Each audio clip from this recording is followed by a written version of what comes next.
নমস্কার ভিউয়ার্স, আমি অর্ণব শাহ। আপনি দেখছেন অর্ণবস ভিউ। টমাহক মিসাইল নাম শুনেছেন নিশ্চয়ই। এটা একটা আমেরিকান মিসাইল।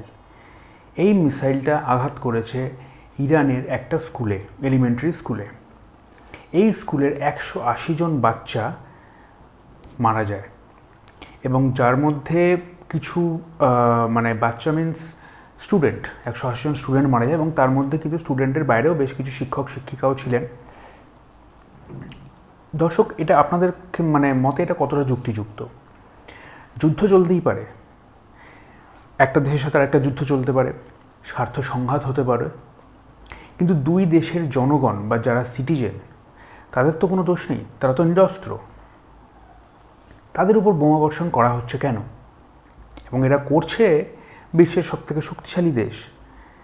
যখন একটা দেশ সবথেকে শক্তিশালী হয়, আমি একটা মানুষের এক্সাম্পল দিয়ে বোঝাই, যখন একটা মানুষ সবথেকে বেশি শক্তিশালী হয় তার প্রথম গুণ যেটা থাকতে হয় সেটা হচ্ছে যে দুর্বল তাকে ক্ষমা করা বা তার সাথে এদের যুদ্ধে না লিপ্ত হয়। আদারওয়াইজ সে কিন্তু কখনো বড় হতে পারে না। ডোনাল্ড ট্রাম্প কী করছে? বিশ্বের একমাত্র means first number one military strongest দেশ, যে মিলিটারিলি সব থেকে বেশি স্ট্রং, সেই দেশটা আরেকটা দেশের স্কুলের ওপর বোম বর্ষণ করছে। টমাহক মিসাইলের নাম শুনেছেন। এবার টমাহক মিসাইলের একটা বেসিক আইডিয়া আপনাদের দিয়ে রাখি। টমাহক মিসাইল আমেরিকার তৈরি একটা ক্রুজ মিসাইল। এই মিসাইলটা কিন্তু আমেরিকা সবাইকে বিক্রি করে না, বেশ কিছু জনকে বিক্রি করে, যেমন নেদারল্যান্ড, ইউকে বা যে সমস্ত ইউরোপিয়ান কান্ট্রিগুলো যেগুলো আমেরিকার সঙ্গে খুব বন্ধুত্ব সুলভ বন্ধুত্ব সুলভ ব্যবহার করে, যে সমস্ত দেশগুলো তাদেরকে শুধুমাত্র এগুলো বিক্রি করে। এবার বলে রাখি, সুতরাং বিশ্বের বিভিন্ন দেশে এই টমাহক মিসাইল পৌঁছানো কিন্তু খুব আশ্চর্যজনক। পৌঁছবে না স্বাভাবিকভাবেই। এই টমাহক মিসাইলের কাছাকাছি বা এর থেকে আরও বেশি এফিশিয়েন্ট কোনো মিসাইল যদি পৃথিবীতে থেকে থাকে সেটা হচ্ছে আমাদের ব্রাহ্মোস মিসাইলের কথা আপনি জানেন, যেটা হচ্ছে অপারেশন সিন্দুরে ইউজ হয়েছিল এবং সেটা একদম পারফেক্টলি যেখানে হিট করার কথা সেখানে গিয়ে হিট করে। কিন্তু টমাহক সেটা করলো কি? এটা তো আমেরিকান মেড। পরবর্তীকালে জানা যাচ্ছে যে আমেরিকার কিছু অ্যানালিস্ট তারা বলছে যে এই মিসাইলটা ছোড়া হয়েছিল বা এই মিসাইলটা মিসফায়ার করেছে। এই মিসাইলটা ফায়ার করা হয়েছিল কিসের উদ্দেশ্যে? ওই স্কুল থেকে বেশ কিছুটা দূরে রয়েছে একটা নেভি, ইরানের একটা নেভির বেস রয়েছে, সেখানে ওই বোম্বার্ডমেন্টটা করার কথা ছিল, যে মিসাইল দিয়ে হামলা করার কথা ছিল। কিন্তু পরবর্তীকালে দেখা গেল সেটা গিয়ে মারলো কোথায়? একটা স্কুলে, যেটা অত্যন্ত লজ্জাজনক মানুষ হিসেবে এবং মানব সভ্যতার একটা অন্ধকারময় অধ্যায়।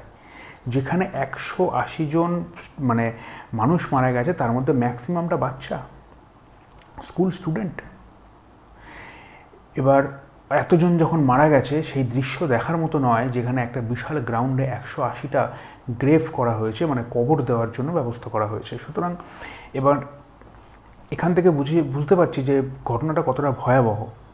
এবার আমেরিকান প্রেসিডেন্ট ডোনাল্ড ট্রাম্পকে কিন্তু এই বিষয়ে অনেক প্রশ্ন করা হয়েছে। তার প্রশ্নের উত্তর শুনবেন। তার প্রশ্নের উত্তর হচ্ছে যে আপনার যে এই মিসাইলটা সেটা ইরানে গিয়ে কী করে হামলাটা চালালো। তার বক্তব্য হচ্ছে, সে একবারও তার নিজের দোষ স্বীকার করছে না যে আমাদের এটা মিসফায়ার করেছে, আমরা তার জন্য অনুতপ্ত। বা একটা লিডারের যদি কোনো ভুল হয়ে থাকে তার ক্ষেত্রে অনেক কিছু বলা যায়, সে যাই বলবে সেটাই কম। কিন্তু সেক্ষেত্রে ডোনাল্ড ট্রাম্প বলছে হতে পারে আমাদের টমাহক মিসাইলটা এমন কোনো জায়গায়, আমরা তো বিশ্বের বিভিন্ন দেশে বিক্রি করি, কিন্তু বিভিন্ন দেশে বিক্রি করে না, বেশ কিছু সিলেক্টিভ দেশে বিক্রি করে।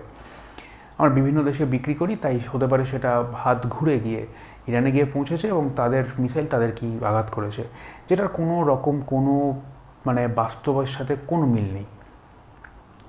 এই ধরনের একটা দেশের প্রেসিডেন্টের মুখের এই ধরনের কথা কখনো মানা যায় না। ডোনাল্ড ট্রাম্প যেগুলো করছে সেগুলো অত্যন্ত লজ্জাজনক এবং এর জন্য তার শাস্তি হওয়া উচিত, চূড়ান্ত শাস্তি হওয়া উচিত ওয়ার ক্রাইম হিসেবে। একটা দেশের নিরস্ত্র মানুষের ওপর বিনা নির্বিচারে এইভাবে হত্যালীলা চালানোর জন্য। আপনি একটা জিনিস লক্ষ্য করবেন যে এই যুদ্ধটা কিন্তু স্টার্ট করেছিল ইসরায়েল এবং আমেরিকা, কিন্তু যুদ্ধ যত গড়াচ্ছে আপনি দেখবেন যুদ্ধটা কিন্তু হয়ে যাচ্ছে ইরান আর আমেরিকার মধ্যে, ইসরায়েল কিন্তু মাঝখানে নেই, ইসরায়েল কিন্তু আস্তে আস্তে আস্তে আস্তে সরে যাচ্ছে। এখানে আমরা দুটো জিনিস দেখতে পাই, যে মানে ইসরায়েল হয়তো নিজের জায়গা থেকে ইচ্ছা করে সরে যাচ্ছে, যে আমেরিকা আর ইরান যুদ্ধ করছে যখন ওরাই করুক, অথবা আমেরিকা কিন্তু চাইছে ইসরায়েলকে মাঝখান থেকে সরিয়ে দিতে। ইসরায়েলকে সরিয়ে দেওয়ার অর্থটা কী? যখনই সে ইসরায়েলকে মাঝখান থেকে সরিয়ে দেবে তখন যদি সে যুদ্ধটা জয় করে বা যাই করুক না কেন, তার পুরো ক্রেডিটটা আমেরিকা গিয়ে পৌঁছবে, পুরো ক্রেডিটটা আমেরিকায় যাবে। এবং আমেরিকা মানে বলতে পারবে যে এই যুদ্ধটা জয় শুধুমাত্র আমি একা করেছি, শুধুমাত্র ইসরায়েলকে কোনো ক্রেডিট সে দেবে না। এই ধরনের একটা মেন্টালিটি থেকে সে কিন্তু এই কাজটা করছে। আরেকটা জিনিস বলে রাখি, এই ডোনাল্ড ট্রাম্পই কয়েকদিন আগে নোবেল পিস প্রাইজের জন্য কিন্তু মানে কী অবস্থা করেছে আপনারা নিজেরাও জানেন। বিশ্বের সমস্ত দেশের নেতাদের কনভিন্স করানো থেকে শুরু করে যে যেভাবে হোক নোবেলটা পেতেই হবে, এটা কিন্তু সেই ডোনাল্ড ট্রাম্পই কয়েকদিন পরে 180 জন স্কুল গোয়িং মানুষকে, মানে স্টুডেন্টকে মেরে দিয়েছে। এবং এর জন্য ফাঁসির থেকেও যদি বড় কোনো শাস্তি থেকে থাকে পৃথিবীতে ওয়ার ক্রাইমের, তার কিন্তু ডোনাল্ড ট্রাম্পের হওয়া উচিত।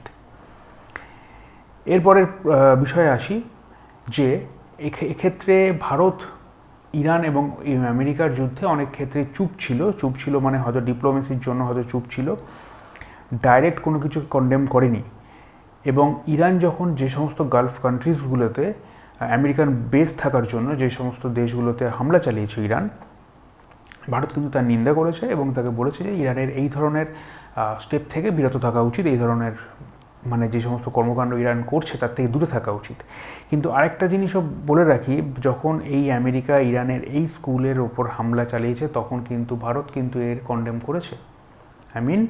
ভারত কিন্তু এই জিনিসটা নিন্দা করেছে, যে কোনো দেশেরই উচিত নয়, কোনো দেশের যে এই যে স্টুডেন্ট কমিউনিটি, এরাই তো দেশের ভবিষ্যৎ, তার উপর আঘাত করার। এবং সাথে সাথে চায়নার দিক থেকে তারা $2 লাখ অ্যাকচুয়ালি ওটা যত সম্ভব 2 কোটি টাকার কাছাকাছি কোনো একটা অ্যামাউন্টে গিয়ে দাঁড়ায়, সেটা ভারতীয় মুদ্রায়, সেটা কিন্তু ইরানকে প্রোভাইড করছে শুধুমাত্র যে সমস্ত ফ্যামিলিগুলো যার বাচ্চা যেগুলো মানে আর কি তাদের ফিউচারের কথা ভেবে, যে সমস্ত ফ্যামিলিগুলো ওদের স্কুলের অনেক তো শুধুমাত্র স্টুডেন্ট নয়, তাদের স্কুলে অনেকেই ছিলেন যারা স্টুডেন্ট নয়, স্কুলের সঙ্গে জড়িত, তাদের সবাই ফ্যামিলিকে একটা হেল্পের জন্য, যাতে তাদের ফিনান্সিয়ালি কিছুটা স্টাবলিশ হতে পারে বা ভেঙে না পড়ে কোনো ফ্যামিলি, সেই জায়গা থেকে তারাও কিন্তু চায়নাও কিন্তু এই টাকাটা অর্থটা কিন্তু ইরানকে দিয়েছে। সুতরাং ডোনাল্ড ট্রাম্পকে আরেকটা কথা বলে দিই, যেটা আমি মিস করেছি। ডোনাল্ড ট্রাম্পকে যখন একজন রিপোর্টার এই প্রশ্নটা করছেন যে কীভাবে এটা হলো, ডোনাল্ড ট্রাম্প তো যখন উত্তর দিলেন যে টমাহক হতে পারে হাত ঘুরে ইরানের কাছে গেছে এবং ইরান সেটা নিজের দেশের ওপর ভুল করে মিসফায়ার করেছে, না ভুল স্বীকার করলো না, সেই রিপোর্টার ডোনাল্ড ট্রাম্পকে কিন্তু যথেষ্ট কথা শুনিয়েছে। তাকে বলেছে, আপনি বোধহয় আমেরিকার ফার্স্ট প্রেসিডেন্ট যার মুখ থেকে এই ধরনের কথা আমরা শুনতে পাচ্ছি, এবং আপনার যিনি ডিফেন্স মিনিস্টার আছেন তার মুখ থেকেও আমরা কিন্তু এই ধরনের কথা শুনিনি। ডোনাল্ড ট্রাম্প চুপ করেছিল, এবং আমার মনে হয় যে ডোনাল্ড ট্রাম্পের এর জন্য বিচার হওয়া উচিত, এবং বিচারে তার ফাঁসির থেকেও যদি বড় কিছু থেকে থাকে সেই ধরনের একটা শাস্তি তার পাওয়া উচিত, নির্বিচারে মানুষ হত্যার জন্য। এগুলোকে ওয়ার ক্রাইম বলে, এগুলো ওয়ার নয়। যুদ্ধ আলাদা জিনিস, সেনায় সেনায় যুদ্ধ হয়, কিন্তু নিরস্ত্র মানুষের ওপর হত্যা করা, নিরস্ত্র মানুষকে হত্যা করা, তার উপর বোম বর্ষণ করা, এগুলো ক্রাইম। তো এই বিষয়ে নতুন কোনো এখনও আপডেট নেই, যদি কোনো নতুন আপডেট আসে সর্বপ্রথম নিয়ে হাজির হব আমি অনুপ শাহ আপনাদের সাথে। এখন এই পর্যন্তই, দেখা হচ্ছে পরের ভিডিওতে। জয় হিন্দ, জয় ভারত।